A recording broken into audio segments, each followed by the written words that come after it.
Eto, Paldo mga guys, magdi-deliver tayo dito sa San Antonio, Nueva Ecija. Shoutout nga pala sa mga taga San Antonio, Nueva Ecija dyan. At eto na nga ang sinasabi ko, nasiraan pa nga. Ayaw umandar ni Honda Click natin, kaya tinanggal ko yung spark plug mga guys, nilinis ko lang siya. Palagi na lang dumudumi spark plug nito, nagkakaroon siya ng kulay itim, yung carbon niya tatawag doon. Mabuti na lang marunong akong mag-DIY, magmekaniko ng konti. Graduate kasi ako ng BSIT mga guys, hehe. Dati kasi nagkaganito na to, tapos nilinis ko lang yung spark plug niya, pinalitan ko ng bago. Nilinis ko na rin yung throttle body nito, pinalitan ko na rin ng oil filter. Kaya naman ewan ko ba bakit namamatay. Ayan guys, naikabit ko na lahat. Ayan, nasampa ko na rin. Sana umandar. Pag ito hindi umandar, malas talaga. Yun.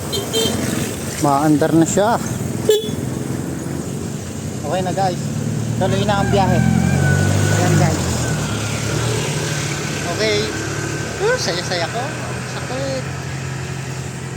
Tapos naipit ako. Sakit. Dito.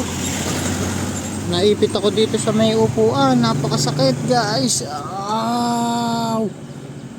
Napakamalas ko naman yata. Swerte na malas din. Ito po yung sasakyan ng customer ko. Ang kinabit ko dito, 2SM na Amarone Flow.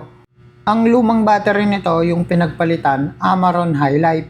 Ito naman yung isang sasakyan, NS60 Amarone Flow, yung kinabit namin dito. Toyota Altis to mga guys, ang forma mga guys. Oh. Nung tines namin yung lumang battery nito, nasa 380cc pa. Napapaandar naman pero nag-decide siya na palitan na rin ng bago. So ayan guys, nakadalawa tayo ngayon. May dalawang battery si sir natin trade-in sa akin, dalawang 2SM. So nales na yun sa binayaran niya. Kaya ito, dala-dala ko siya pa uwi. Tapos hindi ko na masyadong hinahataw yung click ko, baka mamatayan na naman ako mahirap na. Dito ako tumirik kanina guys, sa gilid na yan, ayan o. Sa gilid na yan, ayan. Mabuti nga kamo, merong vulcanizing doon. Tapos nanghiram na lang ako ng screwdriver. So ayun lang guys, napakagandang experience ngayong araw.